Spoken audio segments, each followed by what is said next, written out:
Hello and welcome everyone to another list on the Podcast Wrestling Society. I am your loving leader, benevolent host, and Midwest monster, Troy Adams. And with me today, he is the ding to my dong. He is Greg. What up, Greg?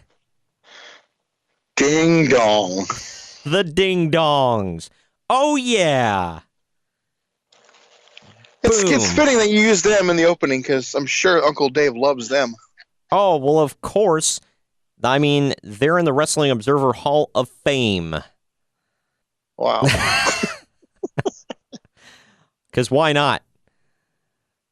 All right, I'm just kidding for anybody that thinks I'm being serious right now. Don't at me. All right, and be like, come at me, bro.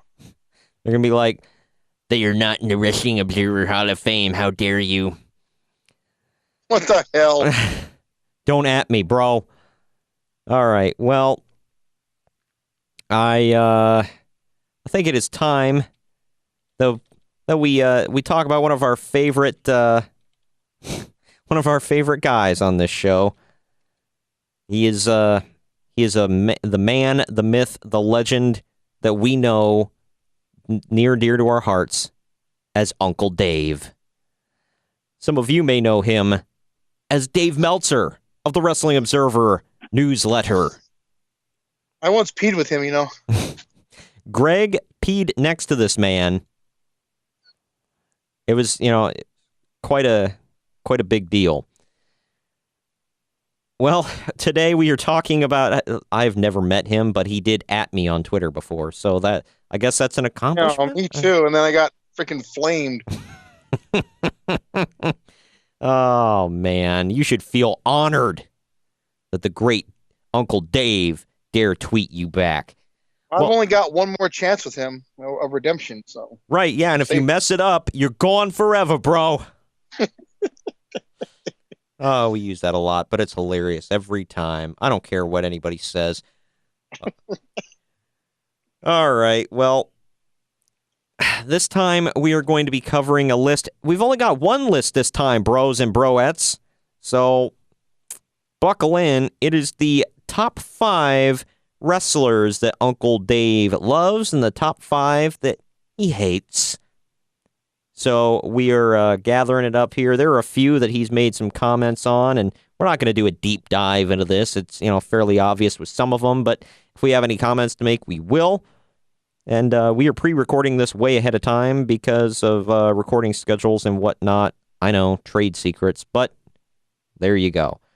So, you want to dive right into the list, bro? Why not? All right, let's get at it. Jabrova's Witness. All right.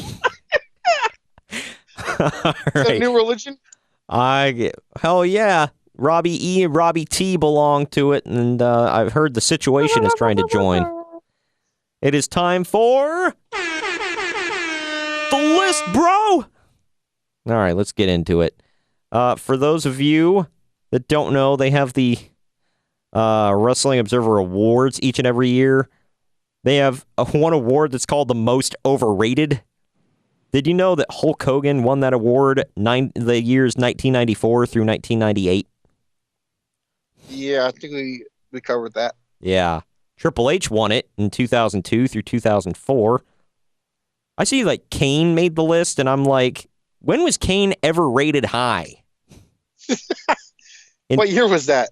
2014 and 2015. Yeah, not exactly his best years. No, who's rating him high? I mean, Roman Reigns got it in 2016. Jinder Mahal got it in 2017. Jinder, I get, but gosh.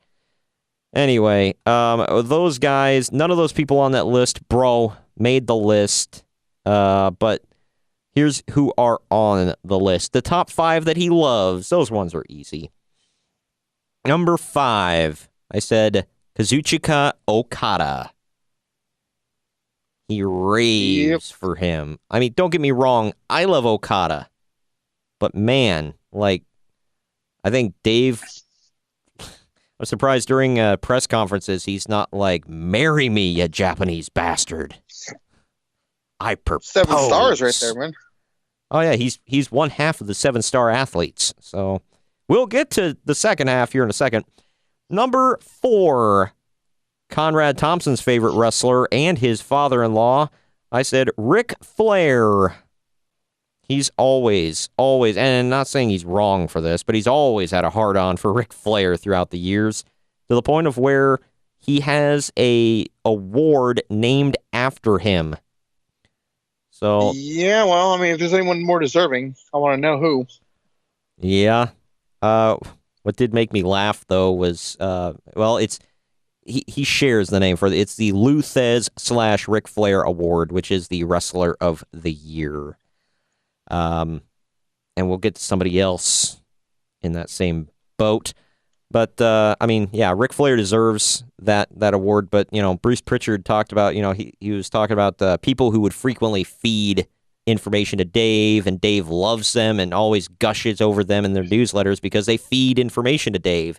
And Conrad was like, well, like who and whatever, and he's like, well, who has an award named after them? Just saying. Yeah. It's like, wow. Well, Lou Thez and Bruiser Brody also have awards named after him, and I don't think they were. I can't see them ever being fans of Uncle Dave, but I could be wrong. All right, number 3. Here's a guy I said also has an award named after him. I said Daniel Bryan. Kind of. No, he doesn't love Daniel Bryan. He loves Bryan Danielson. Bryan Danielson. Yeah. Excuse the hell out of me. Yeah. The best technical worker, or the best technical wrestler, of the year award is now named the Bryan Danielson Award. He has won it 9 times. That's a lot. I'm sure he deserved it every year too, but he won it 2005 through 2013. He was unseated finally in 2014 by Zack Sabre, who has won it every year since. I like him a little bit. Yeah, you're only an avid fan. You only kind of like him. For those of you that want something about that printed on a shirt or a mug or something like that, redbubble.com/people/pod Rest That's my only plug for the YouTube video. Moving on. Number 2 and number 1 should be fairly obvious. Number 2, I said the Terminator, the Cleaner, Kenny Omega, the other 7-star athlete. My God. Yep. I've never seen. Why not? I've never seen Uncle Dave, or I've never seen anybody lose their crap over a wrestler so much in my life. Like, he's like, oh, he's better than AJ Styles. He's the best in the world, and all this, blah, blah, blah, blah, blah. Like, holy, like, calm the hell down. I like Kenny Omega, but it's one of them situations, and you and I know people that make us feel this way about things, Greg, where it's like, he loves him so much, it makes you want to hate him. Yep.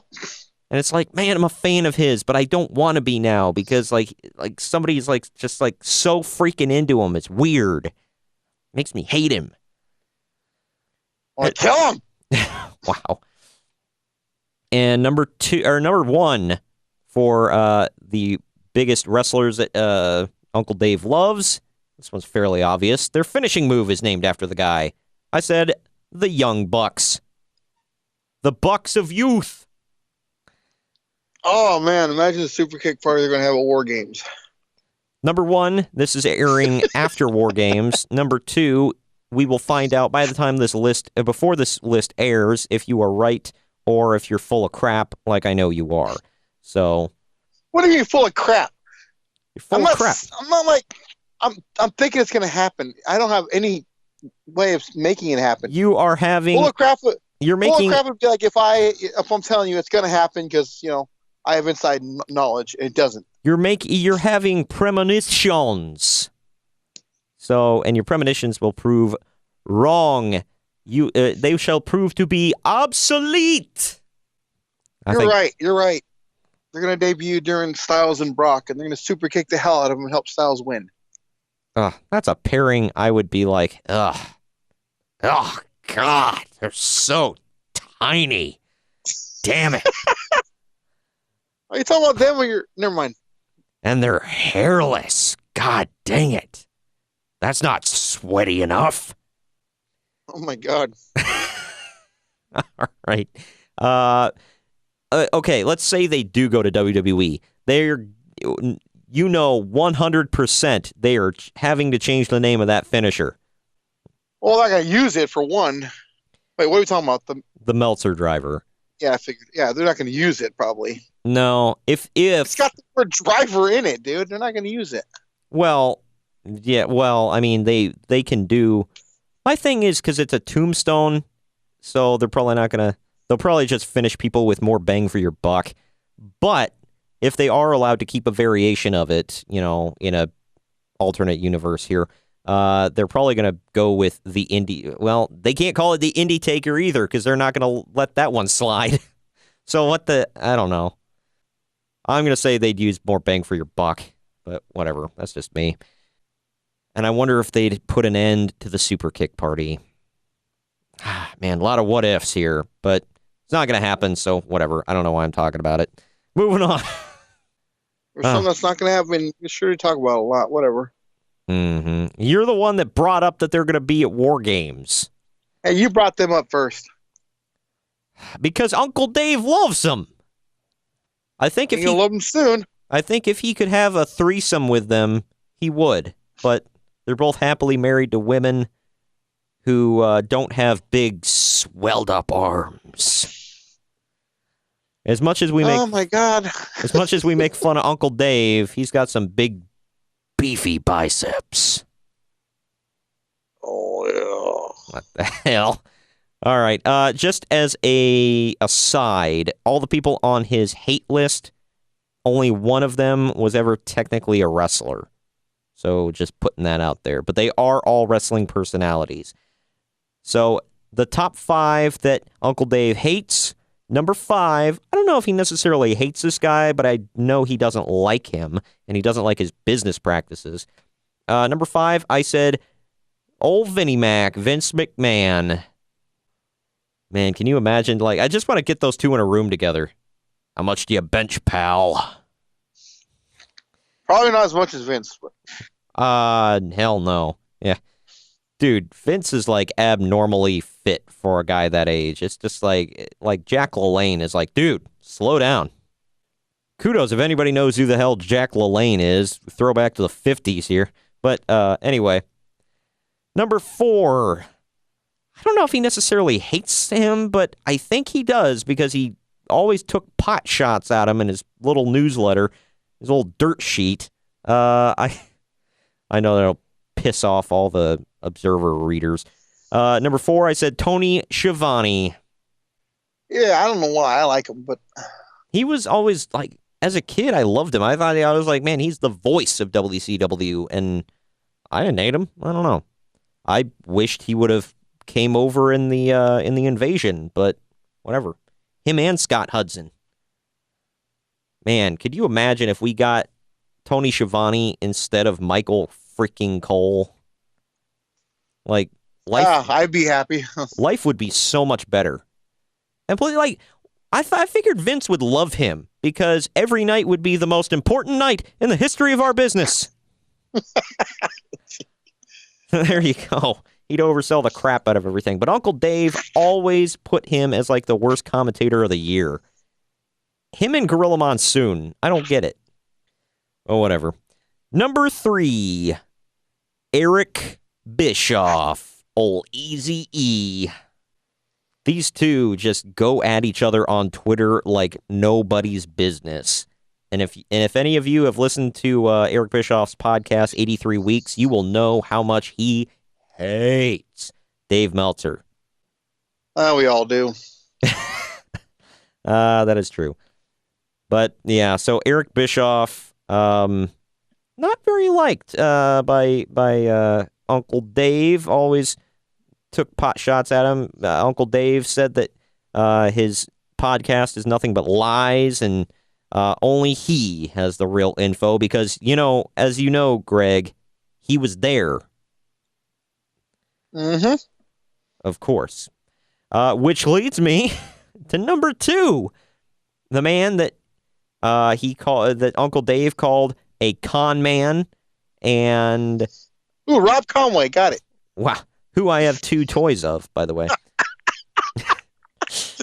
Got it in. Thanks, Dad. That's gonna be a that's gonna be a shirt. He called him a con man or a con artist, and and a liar, and all this other stuff. Just called him everything but white, because he's actually red. Number 2, I said brother love Bruce Pritchard, Uncle. Yeah. I realized like Bruce there for a while wouldn't like just full on crap on Dave Meltzer. Like he would say that he's wrong and full of crap, but he wouldn't insult him per se until Dave opened it up himself on Twitter. And there you go. The rest is history. Old brother Love has no love for Uncle Dave, and I think that is reciprocated. And that brings us, ladies and gentlemen, to number 1.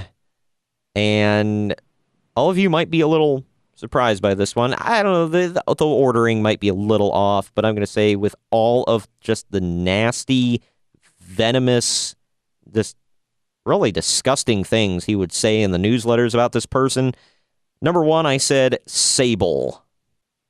You think he'd at least go a little light on her just for her looks. Oh, no, he acted like she was disgusting looking. Like, everyone, like, in, So, what, is he married to Heidi Klum or something? What the hell? Hell if I know. Well, I personally do not subscribe to the Wrestling Observer, because I have better... I don't believe it. I have better things to do with my money, like, burn it, but... Put it in a paper bag and throw it off the bridge? Yeah, basically, wipe myself with it.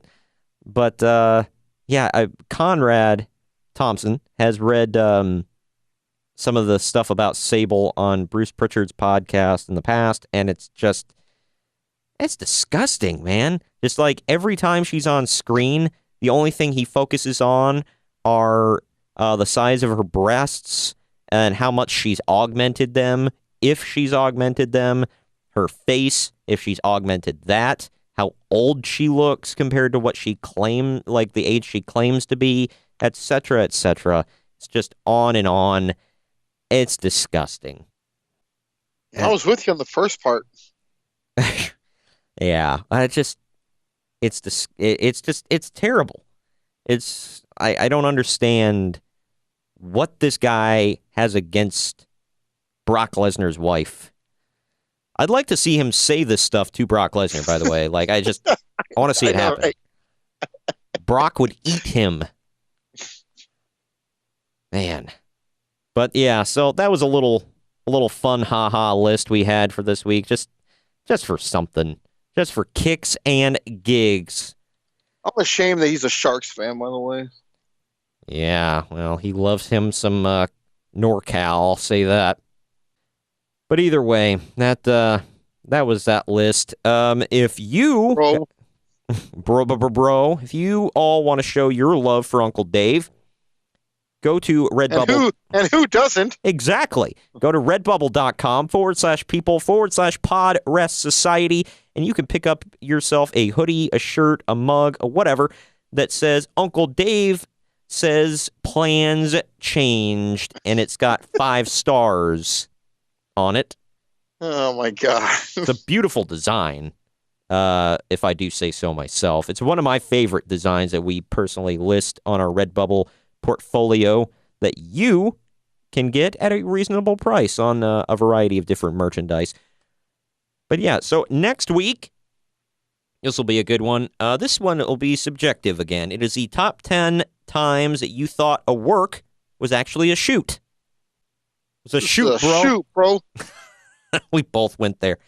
So basically, for clarification for all of you out there, it was scripted, but us watching at home, we thought, wow, that's got to be real, right? Like, that wasn't supposed to happen. But then turned out later, okay, yeah, it was a work. Don't believe anything you see, bro. It was all part of the show, except when it's not. I got a feeling a lot of this is going to come from Russo. Yeah, well, We'll see. This is an effing shoot, bro. Bro! Well, thank you for joining me today, Baba Bro Riley.